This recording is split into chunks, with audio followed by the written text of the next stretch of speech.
How stable are stable coins? And why is this important to you? That's what I'm going to be going over in this video. I'm going to be giving an update on US dollar Tether.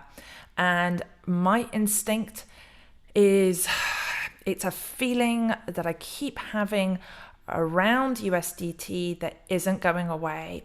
And when I have that sort of feeling, normally something comes about. And I think that although things haven't come to pass yet, I want to make you aware for what could happen in this next year ahead. And so it's better to just do the due diligence and to be prepared. And then if everything's okay, great, you're fine. But if something were to happen, then at least you know you can protect yourself. And let me also just clarify, what I'm going to be sharing here is fundamental analysis. It's research. This is not investment advice. You have to make your own decisions.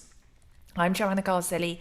This is Crypto Angel Network. Thank you for subscribing to the channel, for liking, for sharing the videos, and especially your comments. And we're going to be covering, the reason why I'm going to be covering this today is because one of our Crypto Angels comments, and I thought, okay, let's dive into this. And I've pulled up some very interesting information that I'm going to get into with you right now.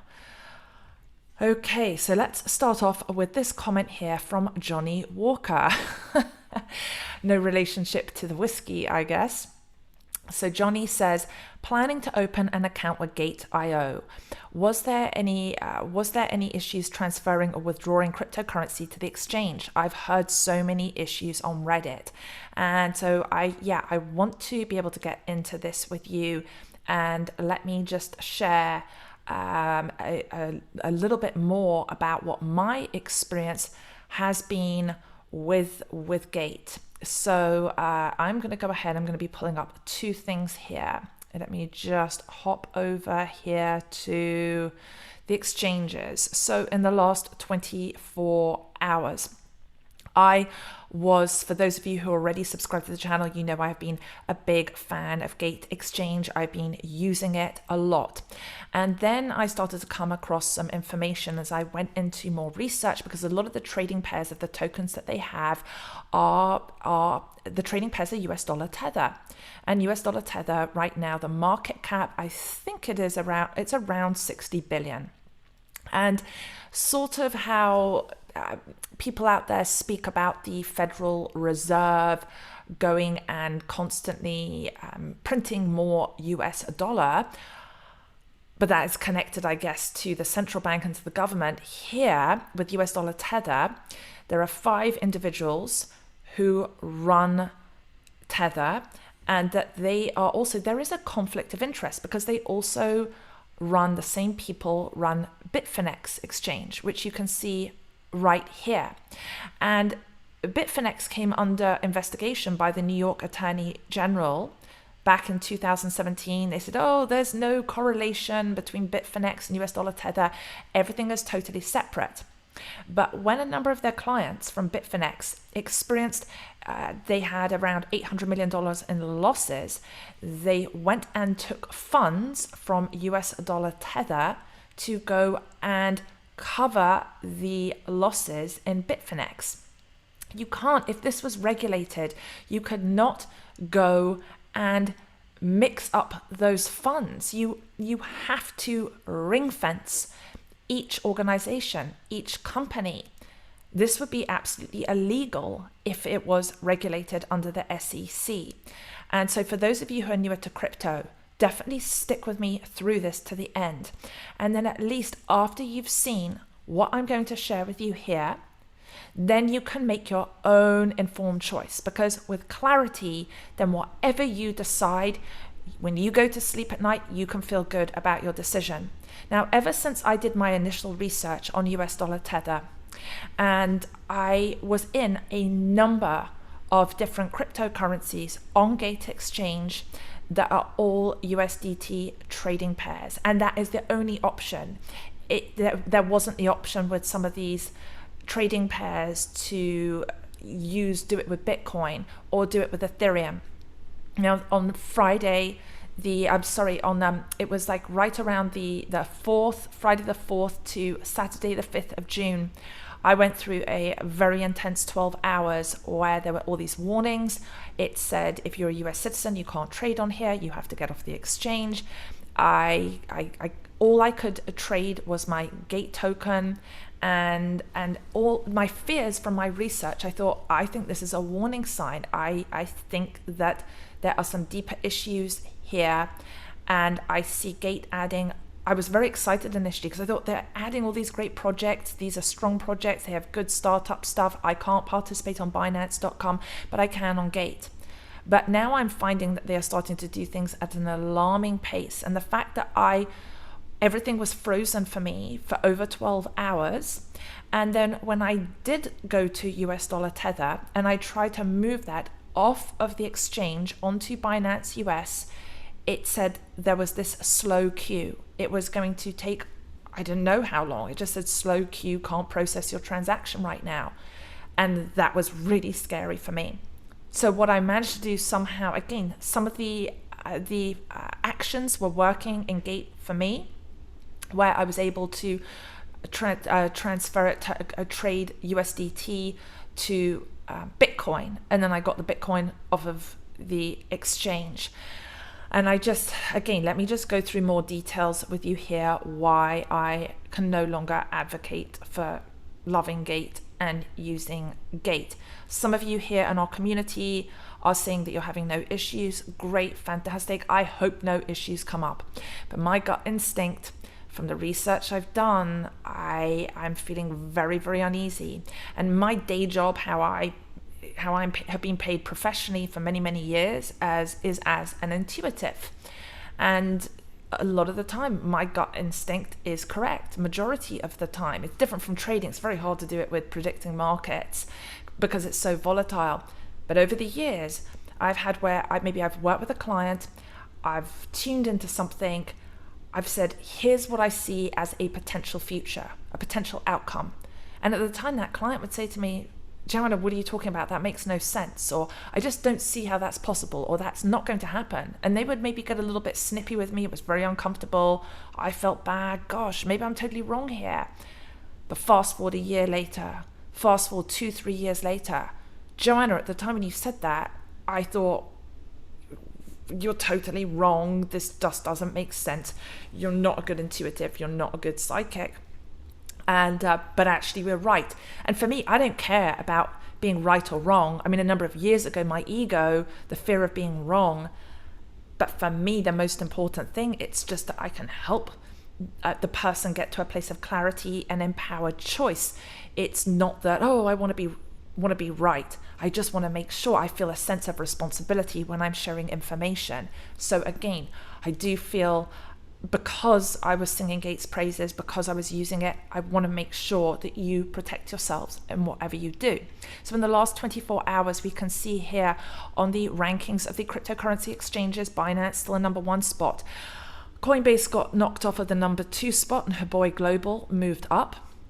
And then Bitfinex, I think, was at number 7 or so, has moved up to number 5. I would not trade on Bitfinex for the life of me, because again, what I've just said before is that, one of the founders of it has been involved in criminal activity with Microsoft many years ago. We could say, it was only a certain amount of, it was a smaller crime.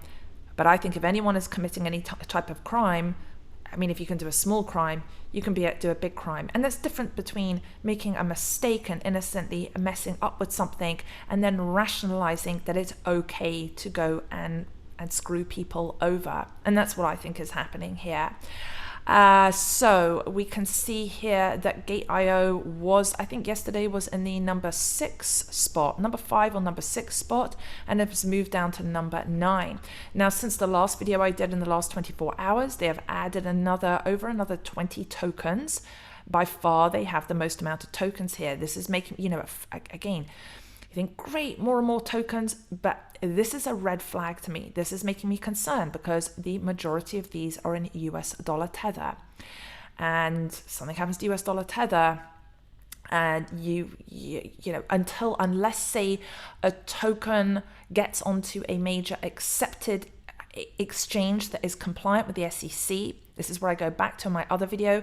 I talked about how I think serious regulation is coming faster than we think because of Coinbase going and hiring someone who specializes in compliance, who was very senior at Goldman Sachs and was part of the White House policymaking team.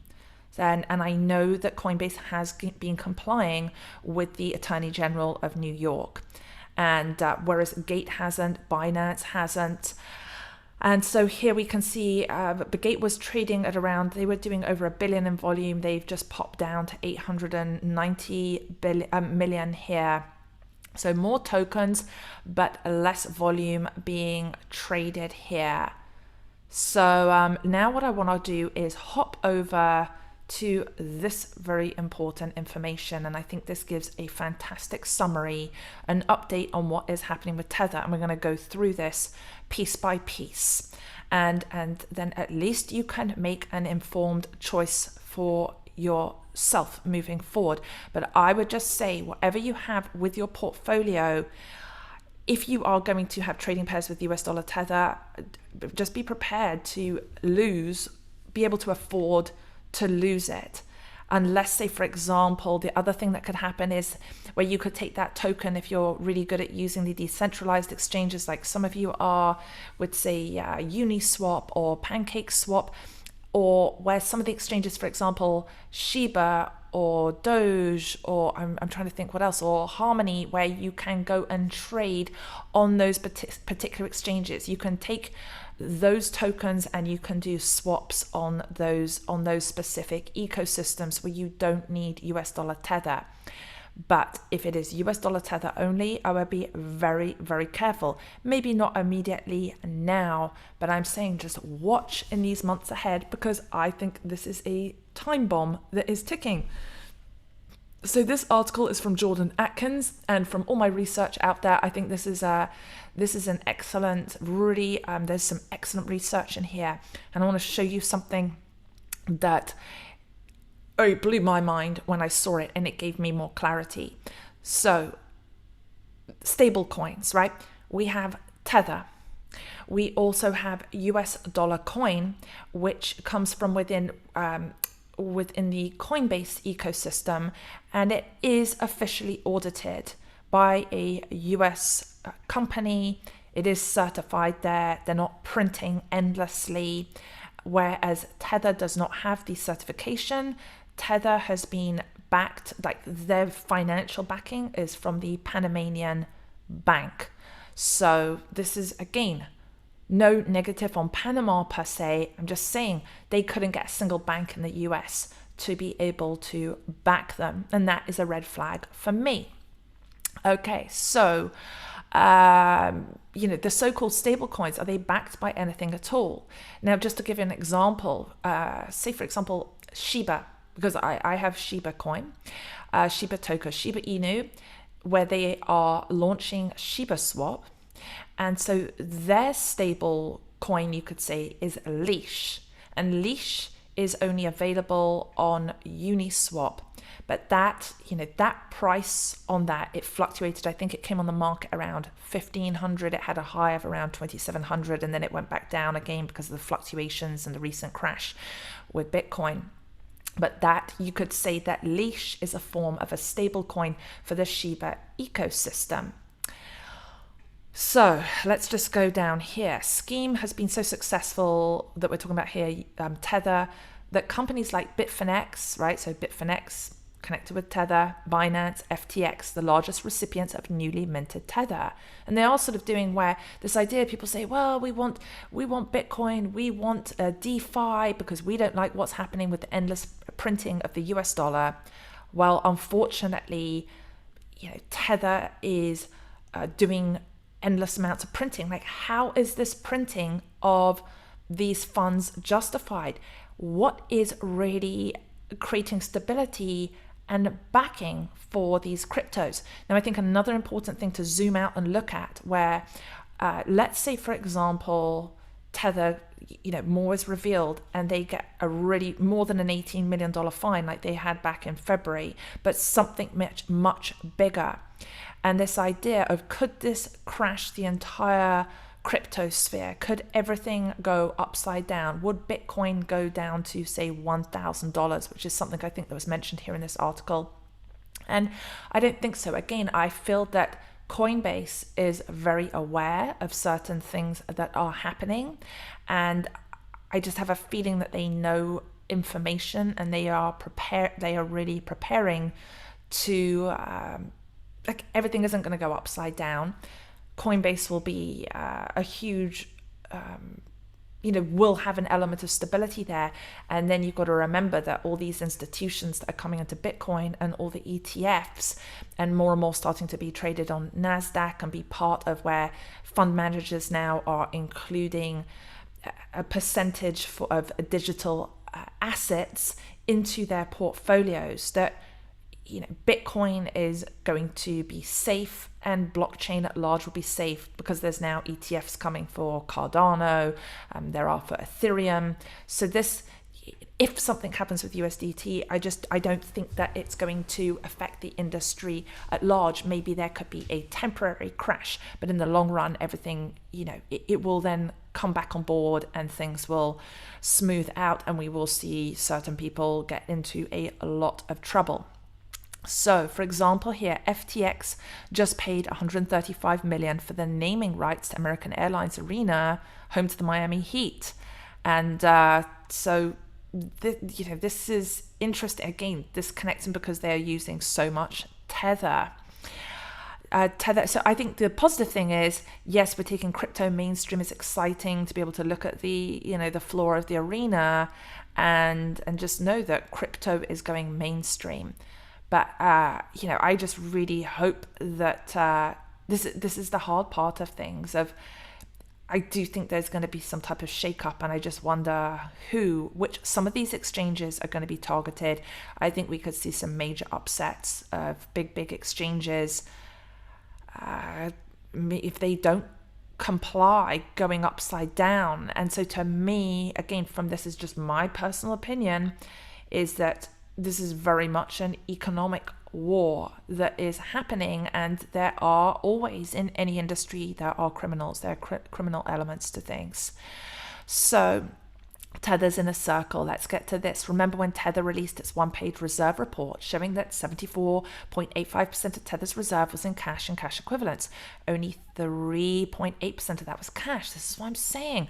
If you suddenly you have a whole lot of your funds, many people have funds tied up on Gate or another exchange for that matter, whatever the exchange is in USDT, and they want to go and convert to US dollar or to Japanese yen or to the euro or to the British pound. Good luck. What's going to happen? It's just going to be, you won't even be able to trade because the exchanges freeze everything. I have now gone through this 2 times from 2 crashes that have happened, and this is for real, and it is scary. One cannot know until you go through it. If you are new to crypto, reading these things, hearing about it, but when you're actually in real time experiencing it, you're not just looking at something on a chart in hindsight, looking backwards. This is why only the people sort of who are veterans here that have gone through bear markets, crashes, that they understand. So the majority is designated as what Tether calls commercial paper, 65.39%, accounting for 49% of the entire reserve. But how is that backed?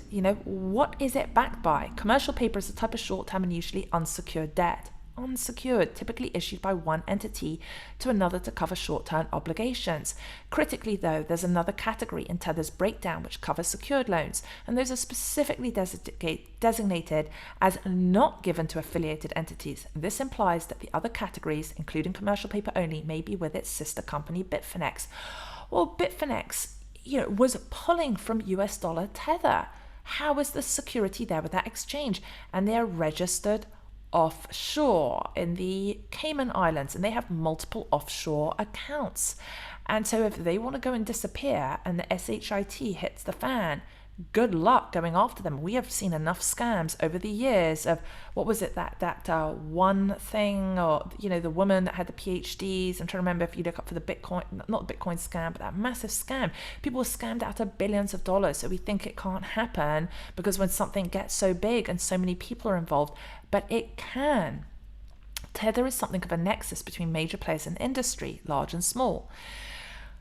This is something that Tether would like to keep quiet. In fact, until 2017, Tether and Bitfinex were still insisting that there was no relation between the companies. We now know that they are owned by the same parent company, Ifinex. Now, if you go to my playlist on US dollar Tether, like I did a playlist which covers stable coins, you are going to see I've gone in depth in that, into who is behind Tether and Bitfinex. And I really encourage you to watch that video so you are clued in. So if everything's okay, you can be like, oh, Joanna, you wasted a few hours of my time doing this research. But I would rather that you are safe than sorry, because the purpose of Crypto Angel Network is to expand your crypto consciousness. Tether's inner circle is as clear as day if you can see where the newly minted US dollar Tether goes once they leave Tether. Now, this is brilliant. What I'm about to show, I wish, like, this is not me, but what I found here I believe is brilliant. Twitter user Lucaland97 tracked the journey of Tether's monster $1 billion mint back in February. And who decided, oh, it's okay to just come and print this Tether? That's what I want to know. If you know how that would be allowed or why, let's have a conversation about this in the comments. So here's the journey. This $1 billion US dollar Tether mint tracked down TRX20 blockchain. So TRX, that's on Tron. This is the mint address here. So we can see this address. It went to the Tether treasury. Here it goes to, so this was another address, right? So from mint address to Tether treasury, and then here to Tether treasury scrambler address. Then from here, it gets allocated to 1, 2, 3, 4, 5, 6, 7 different sources. Let's start at the top. Here we go. Addresses labeled as intermediate wallet only have transactions with an IN, and then an out with the same amount in the same second.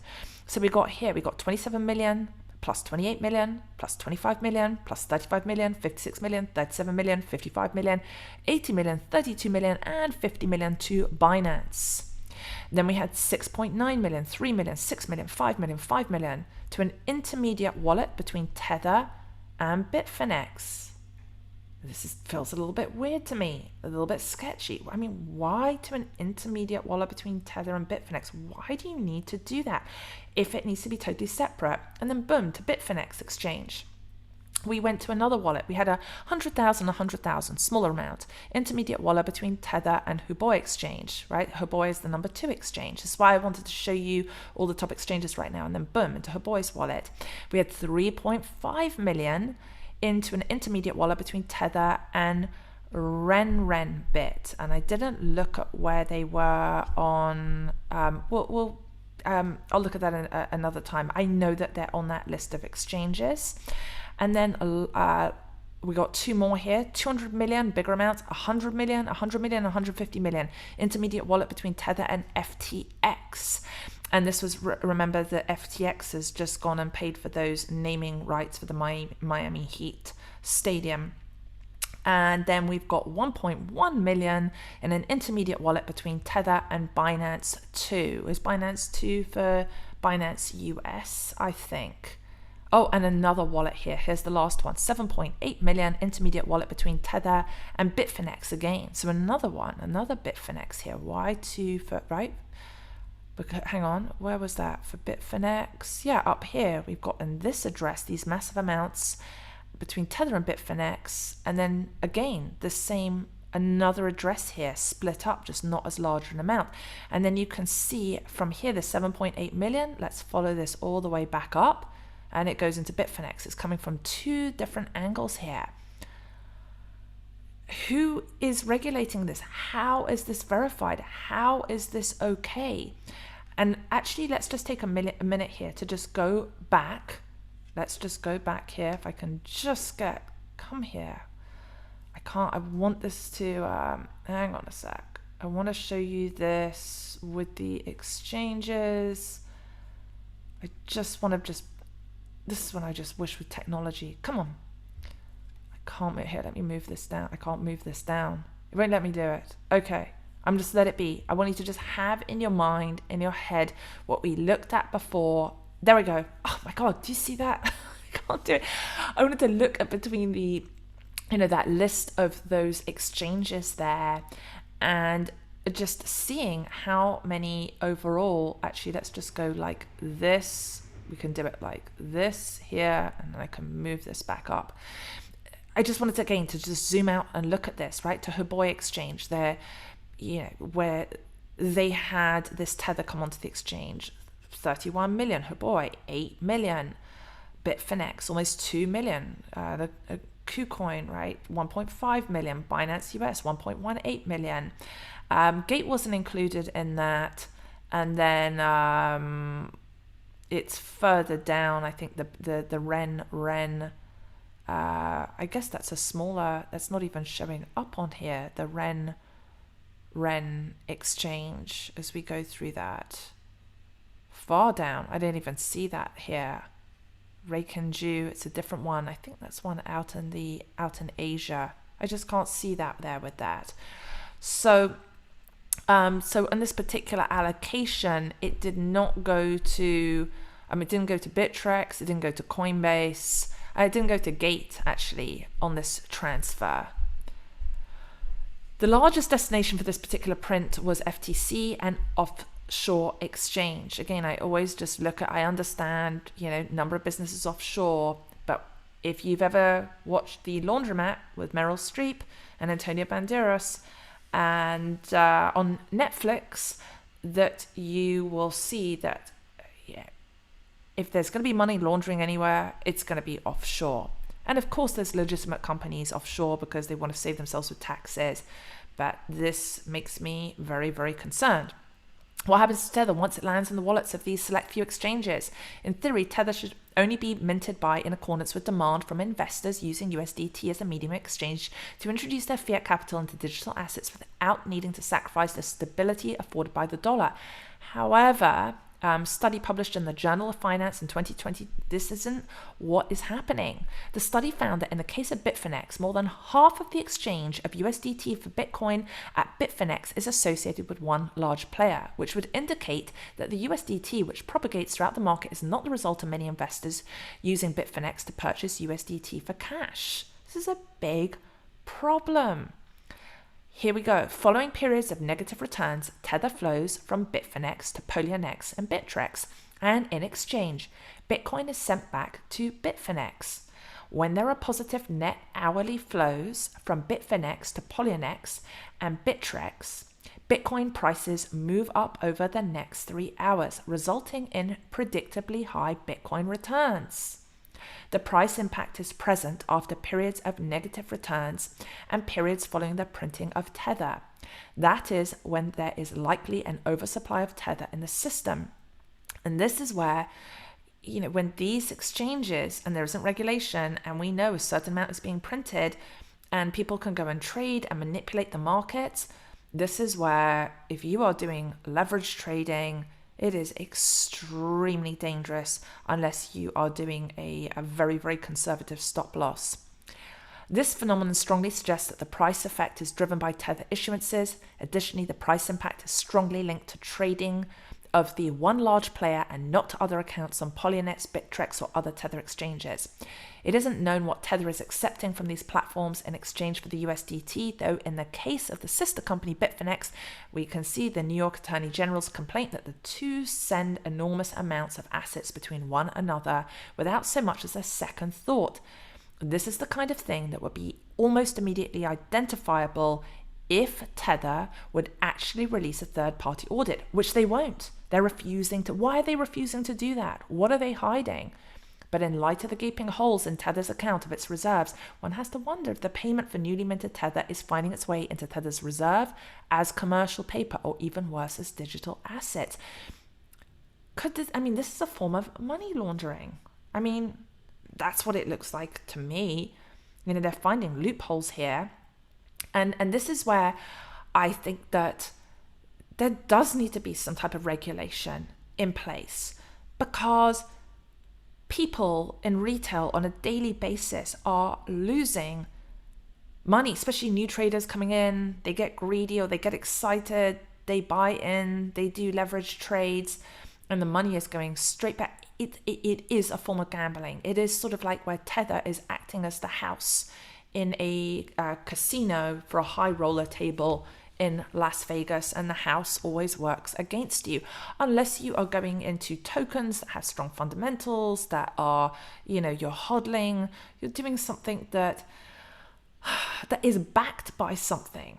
But again, we still do not have the proof of the backing, and I don't think that the AG is going to be done with this. I think there are deeper investigations that are going, and that is going to be revealed in the months ahead. Things are quiet now, but I don't think they're quiet. People hold Tether because they assume it is fully backed by Tether's cash. Right? I've seen there's $60 billion worth of Tether. So let's say, for example, or I've heard people say when the crash happened recently, I'm going to put my money on the sidelines. I'm going to put it into Stablecoin. I'm going to put it into Tether. But is it backed? Is it really safe? And I understand this whole argument of inflation and, with fiat. But right now, to me, it does not seem safe. You let me know in the comments if you think it is safe. What are your thoughts on this?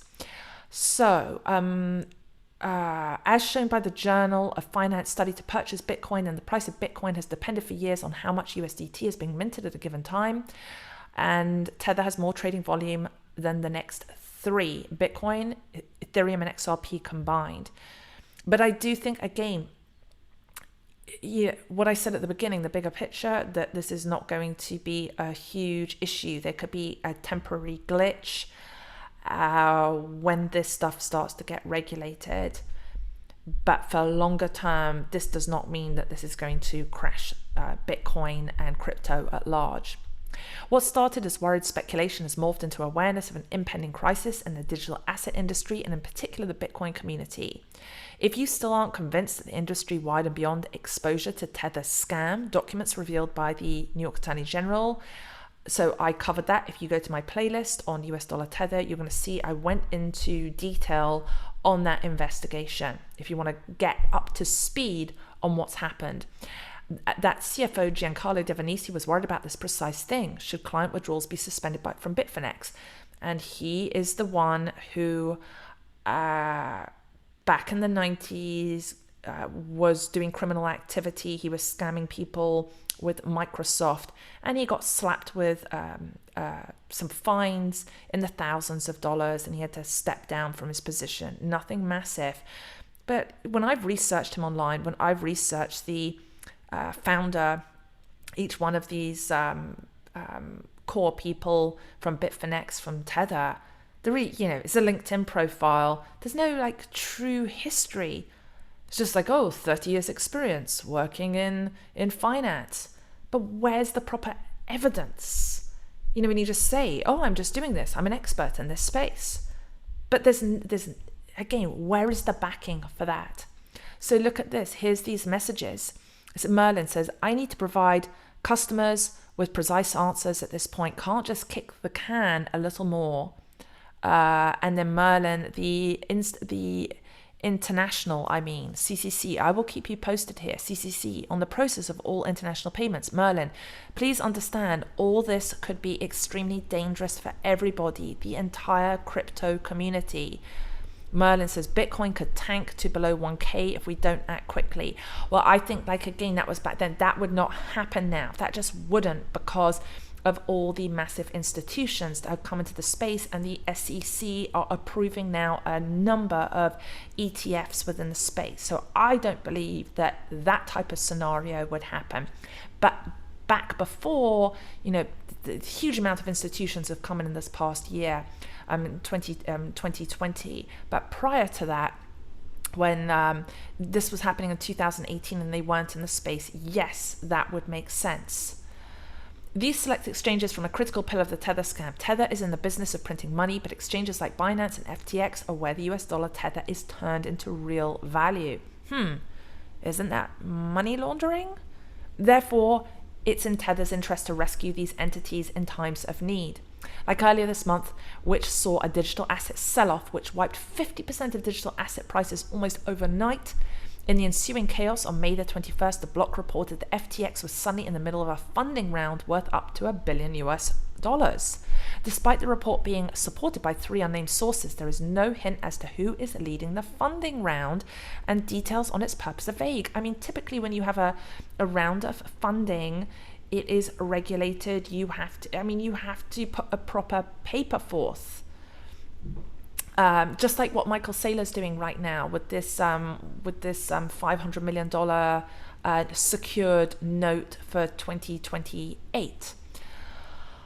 Let's see. It's worth pointing out that Binance, another of Tether's inner circle, entered into the strategic partnership with FTX in 2019, involving an equity investment into FTX. Under the partnership, and probably the key thrust of the arrangement, FTX will also help build out the liquidity and institutional product offerings across the Binance ecosystem.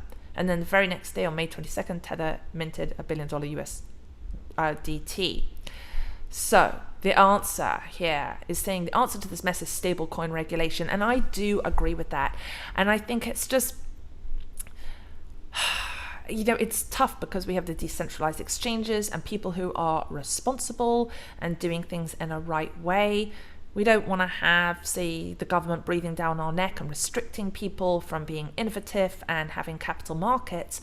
But at the same time, when you have people in the space that are taking advantage of others, and especially those in retail, and what I'm noticing from when I'm looking at some of I'm watching the charts, and I watch how, having now studied algorithmic trading, and I look at how these bots go in, and you cannot compete against these bots. It's just not possible.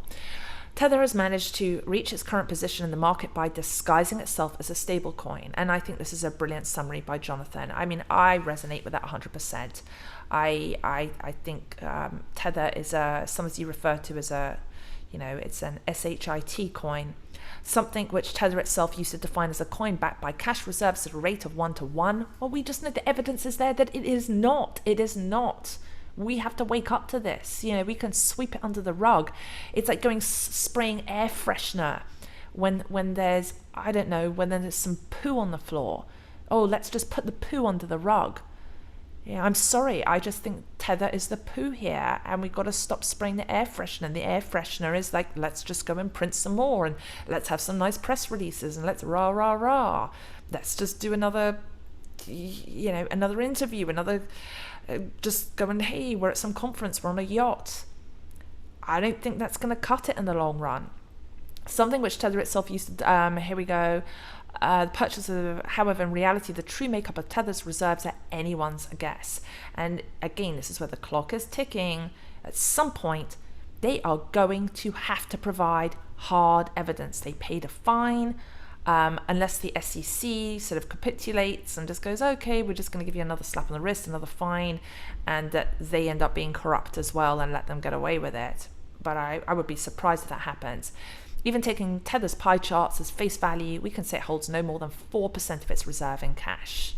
And again, if there's a massive crash, the whole thing will fall apart. And then here, Tether General Counsel Stuart Hoagner seemed to attempt to excuse this in the affidavit he submitted to the New York Attorney General in the investigation. Tether's model, when he compared Tether's model to the fractional reserve system employed by the banks, you can't compare it. It's ridiculous because there aren't the assets backing it. Hoagner no doubt regrets even inviting the comparison because the level of regulatory oversight and public disclosure attached to banking entities would be the end of Tether's charade of backing. And I think that is what's coming. This feeling has not gone away for me. And even though here, December 2020, US Congress proposed the Stable Act legislation, which would require stablecoins to obtain full banking licenses and comply with existing banking regulations, the act would certainly have precluded Tether's ever-changing story about what assets if there are backing. And I do think that we do need some type of regulation around this to protect people, because I think that there is a subtle, it's not so subtle, to me it seems like money laundering that is going on here. And, we're going to see here. We're going to see what happens. More is going to be revealed. So, I don't like to be negative, but I'm just looking at this in the hard light of day. And this feeling is not going away for me with Tether. And that's why it was very hard, because I was in certain tokens as well that I really liked, and I had to get out of them because of USDT. So you could just say, well, Joanna, you're being silly. It's higher risk enough as it is being in crypto. And so I do not feel like I want to play Russian roulette here. I don't want to be greedy. And I have learned from being in this space that it's very easy for greed to consume me in some capacity. So you let me know, what are your thoughts? Now that you have this information from my research, what do you know that we don't know? And what actions are you going to take moving forward now that you have expanded your crypto awareness a little bit more? I'm Joanna Garzilli. This is Crypto Angel Network. Thank you again for subscribing to the channel and lighting up the bell so that you get notifications on my research and what I am doing and what I am seeing within the crypto sphere. I'm sending you lots of love.